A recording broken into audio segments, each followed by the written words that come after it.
Hey, good morning. It's 5 a.m. Mester Scrum Show. Scrum Show. I'm still not awake, even though I slept in and got some stuff by exercising and got the morning routine through the hoops here. Anyway, who is this, Greg? I don't know. Anyway, what do I want to talk about today? The 4-sprint magic. I saw some posts. I always see posts. People complain, well, everybody wants to do the ceremonies and Scrum and Kanban and be really rigid about it. And those are the Agile accountants. But I want to talk about not just why they help, but the 4-sprint magic. And I always tell teams it takes about 4 sprints and then the magic starts. Okay. So I want to talk about that today a little bit. And this is the 5 a.m. Mester Scrum Show. I am Greg Mester, Scrum Master and Agile Coach. And this is our 650th episode of the show. And we talk about Scrum and Agile in a practical and tactical way so you get value to your customer, get home to family and friends, not work crazy hours, and have some fun. So with that, what am I talking about? Let's Greg talk about this magic 4 sprints, 4-sprint magic. Well, in theory, actually in practice, if you really do it right, it only takes 4 sprints for the team to figure out all the ceremonies and the Scrum and activities. If it takes your team more than that, there's other issues going on out there. And I'm going to give you 5 things that make that 4-sprint magic happen. And why do I say the 4-sprint magic? After the 4 sprint, your team knows pretty much how to do what they need to do. And now it's a question of how are they going to go up on the curve for being productive and high performing. So these are the 5 things that are important to getting that fourth sprint magic. The team has to be open to change, or basically they're tired as crap of the way they've been working and their asses off and they're exhausted. They have to be willing, or maybe they're just, I don't want to do this anymore. It's too much work, right? And that's where a lot of the Agile Manifesto came from, by the way. It's not all the things they tell you. It's about they were just tired of working those crazy hours and not getting the value to the customers. Are willing to do it, right? So not only that you can say you're open to change, but you're willing to change. You have to be willing to change. If you're not willing to change, it's going to take more than 4 sprints. And that's the truth. Willing to give up control, okay? And you're like, what do you mean give up control? Well, in Scrum and Agile, you're working as a team. It's no longer you telling everybody what to do. If you're a manager, you're an old project manager, and you used to telling people, I don't know why any project manager on this entire planet would ever tell anybody what to do, because that's the wrong way of doing project management. But on the other hand, a lot of them do that, and that's not the way you're supposed to do it. But willing to give up control. Managers giving up control to the teams, to be self-organizing, team leads, tech leads, things you learned how to give control to other people to do the way they want. So that's number 3. Number 4 is willing to trust. You have to trust others on the team to do their job. And you have to trust yourself that you can do it, right? So, and the last one is 5th. Now, I'm going to say this, and people are like, oh, God, here comes a thingy. Basic training. Okay. So the way you get to that 4th one is understanding how your framework works and the core behind it and how to operate it. And there's different levels of that. And I can write a book on each one of the ceremonies, why, where. Maybe I should make a 5-part series, Scrum book. We'll see. But with those 5 things, if you have them in place, any team on this planet can be doing Scrum and becoming a high-performing team within 4 sprints. Where you have difficulty is when it doesn't happen. So like when I said, I saw people complaining, oh, they're rigid on the ceremonies. Well, those people don't know anything, okay? There are the ceremonies, but there's reasoning behind the ceremonies. When someone says they obsess with the ceremonies, the person who's saying that on LinkedIn or anything doesn't understand the purpose of the ceremonies and what they're supposed to bring out of the team. They don't understand the real deep meaning and purpose behind those ceremonies, because they just say, oh, they're just looking to sell ceremonies or something. But it's not that.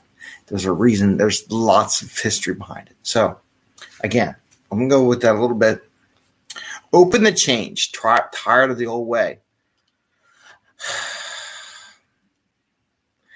If you hear people on the team say, well, we just always done it this way. Well, then are you complaining every day that you don't like it? Well, yeah.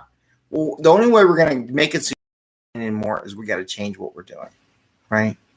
If you don't change, then you're never going to get rid of that complaint. Maybe they just like to complain for their entire life. I don't know. Maybe. Willing to do it. You have to be willing to make room in your schedule, room in your time to allow change to happen. Change, you can't just add change on top of what you're already doing. That's a misnomer. That's a misbelief. That's wrong, right? And that's what really burns people out. Oh, I got to add another thing onto what I was doing. No, you have to be willing to do it. So when you did the status briefs, you have to be willing not to do the status briefs anymore, right? That has to be part of it.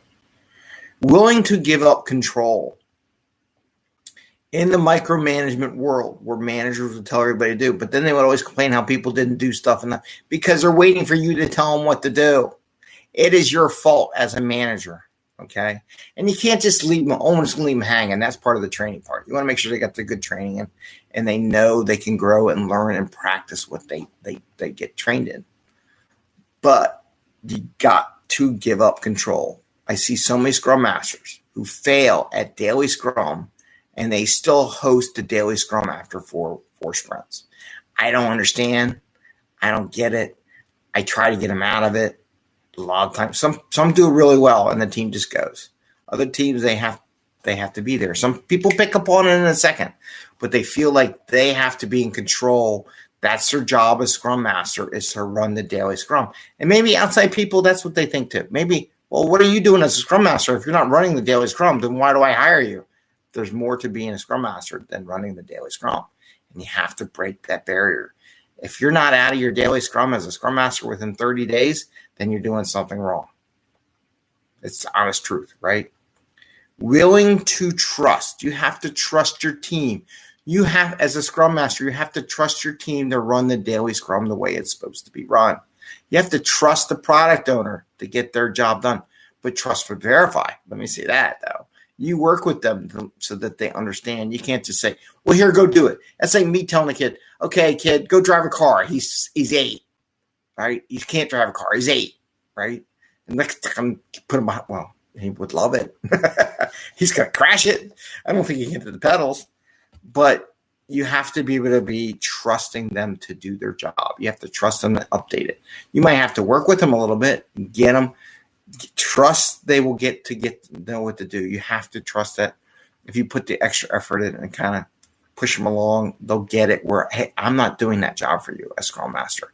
That's your job. You're responsible for your own stuff. You're self-organized, self-managing or whatever, self-responsible for what your work is. Part of your work is making sure everybody updates, let's say, your system on board, whether it be Jira, Azure, version 1, Rally, I don't know, whatever systems out there. And there's all kinds of other products out there. And then basic training. A lot of people ask, why do we need a coach? Why do we need a Scrum Master? Because it's new stuff. The more you kind of know about how it works and get some training on the activities, the quicker the 4 sprints happen. If you wait until you're 8 sprints in and then train your people on the basic stuff, they already picked up bad habits and bad things from the get-go, and it's going to be really hard to break them loose. So you need to give them the training, whether it be a day or two, consistent training and updating as you go through the process of facilitation. If you're a Scrum Master and you haven't taken, I'll be honest, with the IC Agile facilitation course, I really want to ask you, why are you screwing around? I'm just saying. If you haven't taken, I know I teach a class, but if you haven't taken a facilitation, let's say it's not the IC Agile. I took a facilitation class back in the 90s, and that was way before IC Agile ever existed, right? But I also took the class because it talks more from an Agile perspective, how to facilitate Agile ceremonies, right? How to make that happen, how to facilitate the meetings, the events. So it's good. If you haven't done that, then you're going to have problems. And there's no reason. It's only a 2-day class. It's like nothing. But also the training. What do you know about Scrum and Agile? I talked to some people the other day. And I was asking him about, well, are you involved in social media? Well, no, I don't like social media, whatever. I'm like, but there's a lot of information on LinkedIn. I get more information on LinkedIn about people coming up with ideas and stuff like that, meetup groups, social media things. There's lots of information. So if you're in that growth mindset, if you're a Scrum Master or doing Agile and you're going through this transition and you're not of a growth mindset, it's going to be tough. It's going to be really tough. Let's be honest with you. If you think you don't need the training or don't want to spend the extra time and carving out, now there's the other thing. You have to be willing, right? You have to be willing to give up some time for production of product for that first 2 months. Let's say it's a 2-week sprint, 2 months to take some classes to learn. And then what time you free up in your process, use that time for continuous learning. And that's what I just want to share today. There is a magic that happens after the 4th sprint.